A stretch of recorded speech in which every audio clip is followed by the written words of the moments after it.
చనిపోతూ ఆత్మహత్య చేసుకుంటూ మరణ వాంగ్మూలం ఇచ్చి సోషల్ మీడియాలో వైరల్ అయినా కూడా ఆ మరణ వాంగ్మూలానికి విలువ లేదు.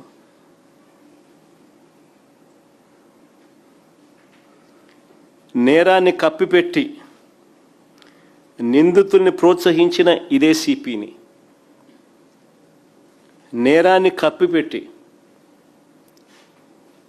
46 రోజులు పట్టింది. జగన్ పోతే కానీ, జగన్ పోయిన 4 రోజులకు కానీ అరెస్టులు కాల.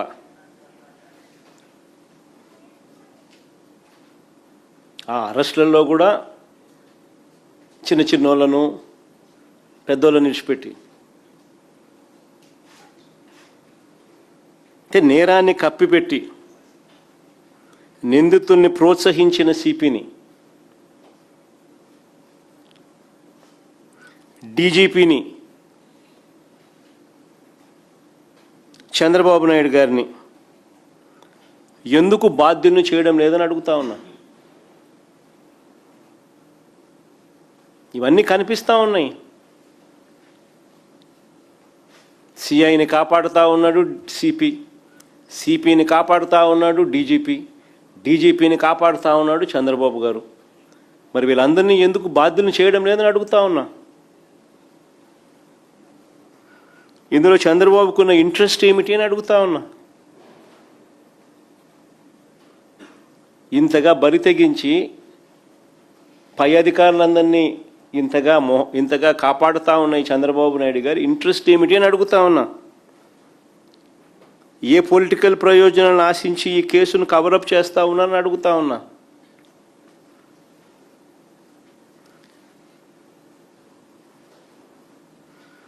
ఎప్పుడు ఈ ఘటనలు జరిగాయి, ఎన్ని రోజుల తర్వాత తప్పనిసరి పరిస్థితుల్లో వీళ్ళు రియాక్ట్ కాక తప్పలేదు. అసలు ఈ ఘటన గాన ఇంత పెద్దది కాకపోయిందంటే, జగన్ కూడా పోకపోయిందంటే అసలు ఇన్సిడెంటే లేదు, కవరప్.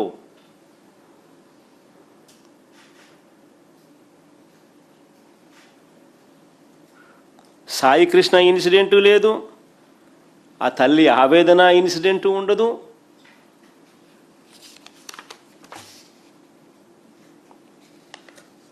ఇంకో పిల్లాడు క్రాంతి కుమార్ ఇన్సిడెంటు లేదు.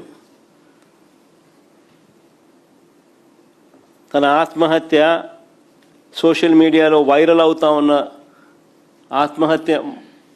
అవుతా ఉన్న మరణ వాంగ్మూలము ఏమీ లేవు.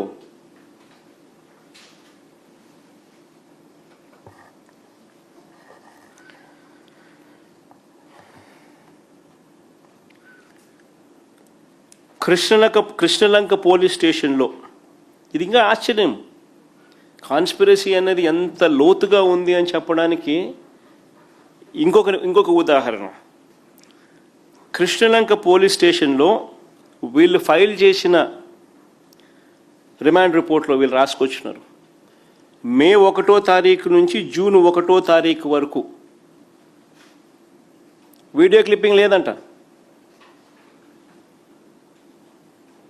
వీడియో ఫుటేజ్ లేదంట అని వాళ్ళ మొదట ఫైల్ చేసిన రిమాండ్ రిపోర్ట్లో రాసినారు. మళ్ళీ మధ్యలో 2 కానిస్టేబుల్ అనేదో అరెస్ట్ చేసినట్టున్నారు నిన్నేదో. వాళ్ళ రిమాండ్ రిపోర్ట్లో ఏమో రాసినా తెలుసా, 18 నెలలుగా సీసీ కెమెరాల ఫుటేజ్ తొలగించినట్టు వాళ్ళ రిమాండ్ రిపోర్ట్లో రాస్తారు. అంటే ఎన్ని మర్డర్లు జరిగినాయో ఈ 18 నెలల్లో.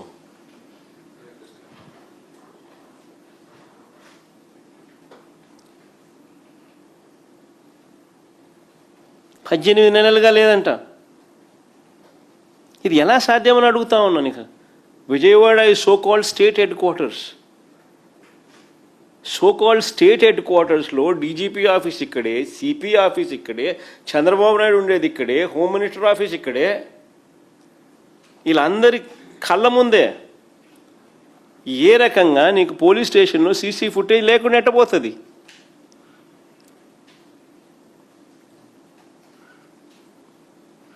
ఎవరికి నచ్చినట్లు వాళ్ళు డిలీట్ చేయడం కుదురుతుందా?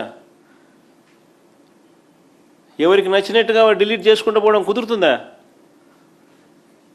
మరి ఎందుకు పెట్టడం? ఎందుకు మీ ఇష్టం ఏంటంటే మీరు డిలీట్ చేసుకుంటా ఉన్నప్పుడు? మరి సుప్రీంకోర్టు జడ్జిమెంట్లు ఎందుకు? హైకోర్టు జడ్జిమెంట్లు ఎందుకు?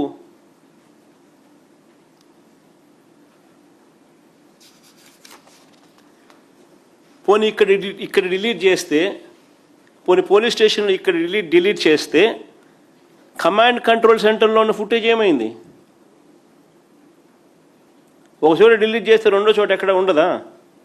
పోలీస్ స్టేషన్లో డిలీట్ చేస్తే కమాండ్ కంట్రోల్ సెంటర్లో ఉన్న ఫుటేజ్ ఏమైంది? వీడియో ఫుటేజ్ ఏమైంది? సిపి ఆఫీస్లో దీనికి సంబంధించిన ఫుటేజ్ ఏమైంది? డీజీపీ ఆఫీస్లో దీనికి సంబంధించిన ఫుటేజ్ ఏమైంది?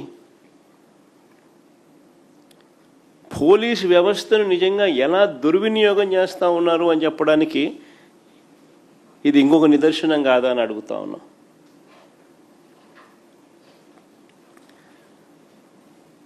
ఇక్కడ నుంచి ఇంకొక అడుగు ముందుకేద్దాం. స్టేషన్లో ఫుటేజ్ లేదంటున్నారు.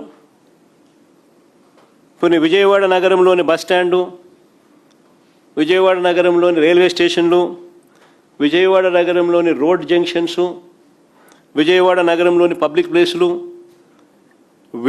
వీటిలో ఉన్న వీడియో ఫుటేజ్ ఏమైంది? వీటిలో ఉన్న కెమెరాల ద్వారా ఈ శవాన్ని, మృతదేహాన్ని ఎక్కడి నుంచి తీసుకెళ్లారు అన్నది కనుక్కోవచ్చు కదా? ఎక్కడికి తీసుకెళ్లారో కనుక్కోవచ్చు కదా? కానీ సిట్ ఈ దిశగా ఎందుకు పనిచేయలేదు అని అడుగుతా ఉన్నా. ఆ మృతదేహాన్ని ఎక్కడికి తీసుకెళ్లారు అనేది ఈ కెమెరాల ద్వారా కూడా కనుక్కోవచ్చు కదా? ఎందుకు సెట్ ఈ దిశగా అడుగులు వేయలేదని అడుగుతా ఉన్నాం. మేట్రిక్స్ సిస్టమ్ క్లౌడ్ సర్వర్లలో, ఈ మేట్రిక్స్ సిస్టమ్ క్లౌడ్ సర్వర్లలో 90 రోజుల వరకు ఫుటేజ్ ఉంటుందని తెలిసిన వాటిని సిట్ ఎందుకు స్వాధీనం చేసుకోవడం లేదు అని అడుగుతా ఉన్నా.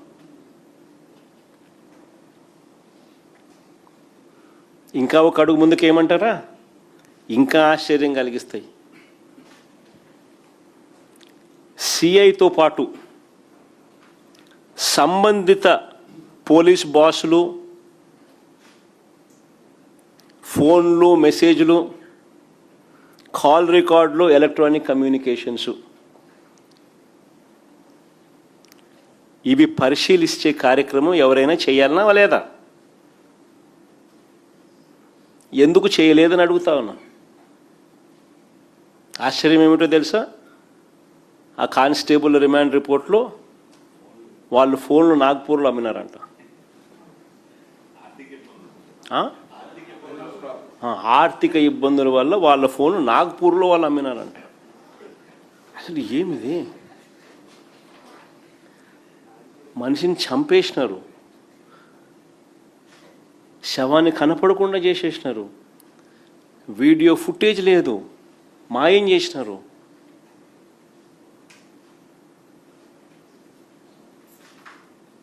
ఫోన్లు నాగ్పూర్లో అమ్మినారంట. నిజంగా ఈ ఘటన ఎలాంటి ఘటన అంటే నిజంగా ఎంటికలు లేస్తూనే పడతాయి. అంటే ఒక సామాన్యుని పరిస్థితి ఏమిటి అసలు ఈ విజయవాడలో హెడ్ క్వార్టర్స్లో?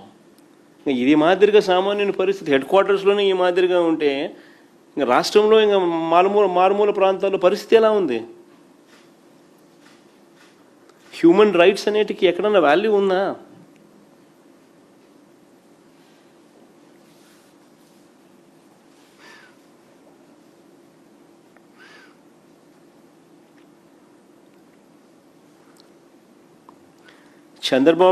చంద్రబాబు గారి పాలనలో ఇలా వ్యవస్థలు, వాటికి బాధ్యత వహిస్తున్న వాళ్ళు ఈ మాదిరిగా కుమ్మక్కవడం కొత్త ఏం కాదు. ఈ 2 ఏళ్లలో చూస్తే ఇదే కనిపిస్తుంది. ఈ ఒక్క కేసే కాదు, ఇట్లాంటి శతకోటి ఉదాహరణలు ఇవ్వచ్చు.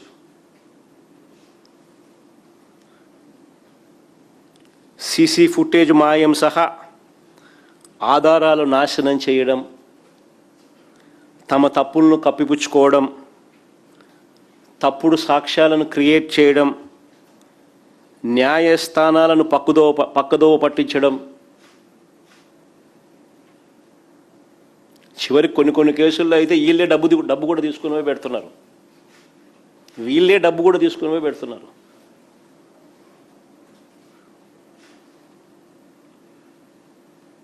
ఆ స్థాయిలోకి వ్యవస్థలన్నీ దిగజారిపోయి 2 ఏళ్లుగా రెడ్ బుక్ పాలనలో మనమంతా కూడా రాష్ట్రంలో జరుగుతూ ఉన్న హ్యూమన్ రైట్స్ వయలేషన్స్ చూస్తూ ఉన్నాం. రాష్ట్రంలోనే జరుగుతూ ఉంది. ఒకరిని పిన్ పాయింట్గా ఐడెంటిఫై చేస్తున్నారు.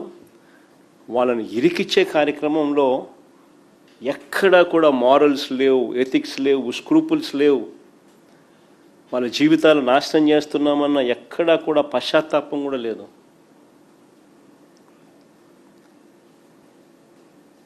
ఏ స్థాయికైనా దిగజారిపోయినా పర్వాలేదు, చంద్రబాబు నాయుడు ముఖంలో సంతోషం చూడాలి.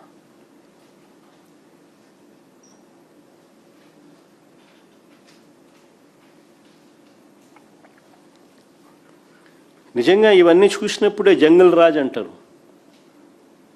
జంగల్ రాజ్ అనేది ఎక్కడో బీహార్లో ఏదో మాట్లాడుతుంటారు. బీహార్ కాదు, ఆంధ్రాలో ఉంది స్వామి జంగల్ రాజు. దీన్నే జంగల్ రాజ్ అంటారు.